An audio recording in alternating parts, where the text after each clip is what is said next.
শিল প্রভুপাদ বলছেন, যেহেতু এই অনিত্য জড় জগৎ জন্ম মৃত্যু জরা ও ব্যাধিরূপের ক্লেশের দ্বারা জর্জরিত, স্বভাবত যিনি পারমার্থ সাধন করে কৃষ্ণলোক বা গোলক বৃন্দাবে পরম গতি লাভ করেন, তিনি এই কখনো জড় জগতে আসতে চান না। প্রথমে কি বলছে, যেহেতু এই জড় জগৎ অনিত্য, এই জড় জগৎকে নিত্য কিন্তু বলে না। নিত্য কি? ভগবানের নাম, ভগবানের কর্ম, এগুলো নিত্য। আর এই জড় জগৎ কি? অনিত্য। কারণ এই জড় জগতে ভোগ করার প্রয়াস হয়, চাহিদা আছে, আছে না? তো সেই জন্য এখানে বলছেন, যেহেতু এই জড় জগৎ অনিত্য, মানে এই জড় জগতে যা কিছু বস্তু আছে যেগুলো, সেগুলো অনিত্য। তো আমরা অনিত্য হলেও, আমাদের দেহটা অনিত্য হলেও কিন্তু আবার আমরা নিত্য। কারণ কেন? কারণ হচ্ছে আমরা হচ্ছে আত্মা, আমরা দেহ নয়। আর এই আত্মার মধ্যে ভগবানের অবস্থান, বুঝতে পারছেন? তো যেহেতু এই অনিত্য জগতে আমাদের হচ্ছে জন্ম হবে, মৃত্যু হবে, তার মধ্যে জরা আর ব্যাধির দ্বারা আমরা আবদ্ধ হব। কখনো হচ্ছে আমাদের শরীরে কষ্ট হবে, আবার বৃদ্ধ রূপ হয়ে পড়ে একদিন আমাদের জড় জগৎ ছেড়ে দিতে হবে, হবে না? তো সেই জন্য বলা হচ্ছে এই জড় জগৎ অনিত্য। কিন্তু যিনি এই জড় জগৎ থেকে মুক্ত হতে চান, সবাই কিন্তু মুক্ত হওয়ার প্রয়াসী নন, এই জড় জগৎকে ভোগ করার প্রয়াসী, আছে না? এই জড় জগতে হচ্ছে যা কিছু সম্পদ সে নিজের হচ্ছে মনে করে, আর সেগুলো কি আহরণ করার প্রয়াস করে। সেই জন্য সে মুক্ত হবে না। কে মুক্ত হবে? যিনি প্রকৃতপক্ষে ভগবানের চরণে আত্মসমর্পণ করেন, যিনি প্রকৃতপক্ষে সর্বকার্য তিনি হচ্ছেন ভগবানকে স্মরণ করে ভগবানের হচ্ছে প্রসাদী হিসেবে সেটা হচ্ছে গ্রহণ করে, তিনি সেই ভগবত ভক্ত। যিনি ভগবানের ভক্ত, তিনি ইতিমধ্যে এই জড় জগৎ থেকে মুক্ত হয়ে তার হচ্ছে ভগবানের ধাম, সেখানে তিনি পৌঁছে যান, বুঝতে পারছেন? তো সেই জন্য বলা হচ্ছে সেই সকল ভক্ত আর এই জড় জগতে তাকে ফিরে আসতে হয় না। ফিরে আসে কারা? যতক্ষণ না হচ্ছে সে ভক্ত রূপান্তরিত হয়ে ভগবানের চরণে আত্মসমর্পণ করছেন, ততক্ষণ পর্যন্ত এই জড় জগতে আমাদেরকে ফিরে আসতে হবে, ভ্রমণ করতে হবে, বুঝতে পারছেন? সেটা এখানে শাস্ত্রে বলা হচ্ছে। বলছে দেখুন, পরম ধামের বর্ণনা করে বৈদিক শাস্ত্রে বলা হচ্ছে, তা হচ্ছে অব্যক্ত অক্ষর পরমাগতি। অর্থাৎ সেই ভগবানের ধাম অবক্ষ অক্ষয়, যেটা কখনো বিনাশ হয় না। কিন্তু আমাদের এই জড় জগৎ বিনাশ হয়ে যায়, বুঝতে পারছেন? তো সেই বলা হচ্ছে, অর্থাৎ সেই গ্রহলোক আমাদের জড় দৃষ্টির অতীত এবং যা বর্ণনার অতীত, কিন্তু তা হচ্ছে মহাত্মাদের জীবনের পরম লক্ষ্য। ওই সে হচ্ছে অপ্রাকৃত জগৎ এইরকম এরকম যাওয়া যাবে না তো। হ্যাঁ, পুণ্য কর্ম করলেও হচ্ছে অপ্রাকৃত জগতে যাওয়া যায় না। কি করে যাওয়া যায়? ভক্তি পরায়ণ হয়ে, বুঝতে পারছেন? যখন আমরা হচ্ছে ভক্তি পরায়ণ হব, তখনই আমরা হচ্ছে ভগবানের ধাম পৌঁছে যেতে পারবো। তবে হচ্ছে আমাদেরকে এখন থেকে সেই ভক্তি পরায়ণ হওয়ার জন্য হচ্ছে প্রয়াস করে যেতে হবে। এখন হয়তো পেতে পারি, বা পরবর্তীতে ভগবান আমাদের পুরস্কৃত করবে, আমাদেরকে সেই পুরস্কৃত করার মাধ্যমে একদিন না একদিন আমাদের গন্তব্যস্থল সেই সচ্চিদানন্দ সচিদানন্দময় সেই হচ্ছে ভগবানের হচ্ছে পরম ধাম, সেইখানে আমরা চলে যেতে পারবো। এখন থেকে আমাদের প্রয়াস করতে হবে। আর এই প্রয়াস থেকে করে মহাত্মাগণ, অর্থাৎ হচ্ছে যিনি হচ্ছেন ইতিমধ্যে ভক্তি পরায়ণ হয়ে সমস্ত কার্য সম্পাদন করেন, তাই না?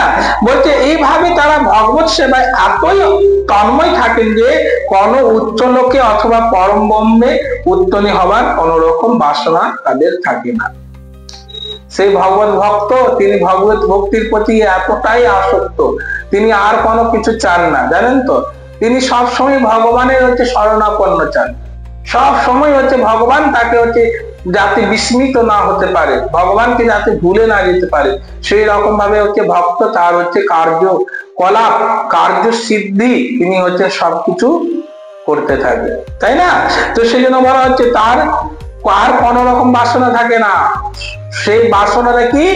ভগবানের হচ্ছে সচ্চিদানন্দ, সেই হচ্ছে ভগবানের চরণে আত্মসমর্পণ করা, ভক্তের এই বাসনা। ভগবান শ্রীকৃষ্ণ ও শ্রীকৃষ্ণের সান্নিধ্য ব্যতীত তারা আর কিছু কামনা করেন না। কেন বলুন তো? যেহেতু ভগবান আর ভগবান ব্যতীত যা কিছু আছে সবকিছু মায়া, বুঝতে পারছেন? আর মায়া যখন হচ্ছে মায়ার দ্বারা আবদ্ধ হয়, তখন হচ্ছে জড় জগতে আমরা হচ্ছে বারংবার ফিরে আসতে হয়। তো সেই জন্য যিনি হচ্ছেন বুদ্ধিমান ব্যক্তি, যিনি হচ্ছেন বিচক্ষণ, যিনি হচ্ছেন প্রকৃতপক্ষে ভক্তি পরায়ণ হয়েছেন, তিনি হচ্ছেন বিচক্ষণ বুদ্ধির দ্বারা তিনি কি করেন, তিনি শুধুমাত্র ভক্ত বা ভগবানের সান্নিধ্য থেকে তার হচ্ছে জীবনযাপন করেন। কেন তিনি জানেন ভালো করে আমাকে যদি অন্যদিকে যায় তাহলে আমাকে মায়ার দ্বারা আবদ্ধ হব, আর আবদ্ধ হওয়ার ফলে আমাকে বারংবার এই জড়জগতে ফিরে আসতে হবে। হচ্ছে না? দেখুন না, আমরা ক্লাসে আসি ততক্ষণ পর্যন্ত হচ্ছে ভগবানের নাম কীর্তন হয়, আনন্দ লাগে, বাড়ির সবকিছু ভুলে যায়, কিন্তু আবার কিছুক্ষণ পর যখন ক্লাস শেষ হয়ে যায় বাড়ি ফিরে যায় তো আবার যেমন খায় তেমন হয়ে যায়। কারণটা কেন? কারণ হচ্ছে আমরা, ভগবান বলেইছে তো, আমার সঙ্গে যুক্ত হয়ে পড়ে যা কিছু তুমি কর্ম করবে সেটা তোমার হচ্ছে আনন্দ দিবে, বুঝতে পারছেন? আর বাদ বাকি আনন্দ নয় তো, তখন হচ্ছে মনে হবে কিন্তু সুখ, কিন্তু এই সুখটাই হচ্ছে আমাদের এই জড় জগতের পতনের কারণ হয়ে দাঁড়াতে পারে। কি হবে না মাতাজি? বুঝতে হবে আমাদের। তো সেই জন্য বলা হয়েছে সেটি হচ্ছে জীবনের সার্থকতা। এই শ্লোকটিতে পরমেশ্বর ভগবান শ্রীকৃষ্ণের সবিশেষবাদী ভক্তদের কথাই গুরুত্ব সহকারে উল্লেখিত করেছে। সবিশেষবাদী অর্থাৎ যিনি ভগবানকে মানেন, ভগবানের বিগ্রহ, ভগবানের রূপ, ভগবানের সচ্চিদানন্দময় বিগ্রহ রূপ, সেগুলোকে মেনে করে তিনি হচ্ছে জীবন যাপন করেন। আর একটা হচ্ছে সুবিশেষ আর একটা হচ্ছে নির্বিশেষ। নির্বিশেষ কিন্তু এগুলো হচ্ছে কোন রকম তিনি হচ্ছে মানেন না, তিনি ভগবানকেও মানেন না, ঠিক আছে? সেই সকল নির্বিশেষবাদী তারা হচ্ছে ভগবানকে উপলব্ধি না করতে পারার ফলে তাকে হচ্ছে বারবার এই জড় জগতে ফিরে আসতে হয়। কিন্তু যিনি হচ্ছে ইতিমধ্যে হচ্ছেন ভক্তি পরায়ণ হয়ে পড়ে তিনি তার হচ্ছে কার্য সম্পাদন করে, তাকে হচ্ছে বারংবার ফিরে আসতে হয় না, ভগবান তাকে পুরস্কৃত করে, বুঝতে পারছেন? তো সেই জন্য বলছে এই সমস্ত ভক্তেরা কৃষ্ণ ভাবনার মাধ্যমে জীবনে পরম সিদ্ধি লাভ করেন, পক্ষান্তরে তারা হচ্ছে মহাত্মা। কারা মহাত্মা? যারা প্রকৃতপক্ষে হচ্ছে ভগবানের চিন্তায় নিজেকে সবকিছু করেছে, তিনি তার কার্যকলাপ সবকিছু ভগবানকে সামনে রেখে, ভক্তকে সামনে রেখে তিনি হচ্ছে করেন, তিনি ইতিমধ্যে হচ্ছে পরম গতি লাভ করেন, অন্যরা হবে না। আপনি পুণ্য করুন, আপনি বড় বড় হচ্ছে কাজ করুন, লোককে খাওয়ান, কম্বল দেন, বিভিন্ন রকম কার্য করুন, কিন্তু এটাতে আপনার হচ্ছে সেই পরম গতি লাভ হবে না। কি লাভ হবে? পুণ্য লাভ হবে, কিন্তু পুণ্যটাও নশ্বর, পুণ্য হচ্ছে শেষ হয়ে যায়, ঠিক আছে? আর সেই জন্য ভক্ত কি করেন জানেন? পুণ্যের দ্বারা আবদ্ধ নাই, পাপের দ্বারাও আবদ্ধ নেই, তিনি সবকিছু কার্যই হচ্ছে ভগবানের হচ্ছে সেবা পরায়ণ হয়ে পড়ে তিনি করেন।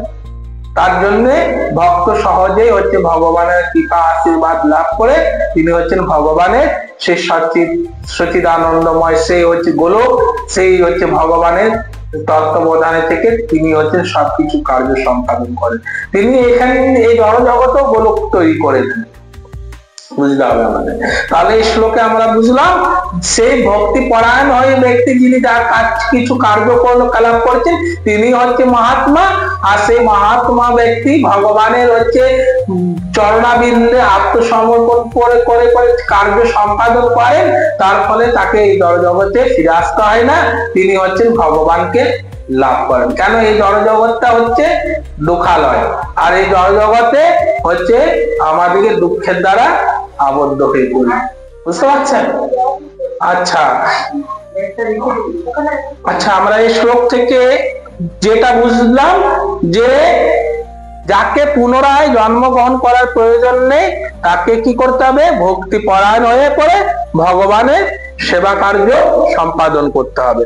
আচ্ছা, ভক্তি পরায়ণ হয়ে সেবা কার্য সম্পাদন করার ফলে তিনি হচ্ছেন সেই মহাত্মা, সেই মহাত্মাগণ তাকে এই জড় জগতে আর ফিরে আসবেন না। কেন? এই জড় জগৎটাই হচ্ছে দুঃখের জগৎ।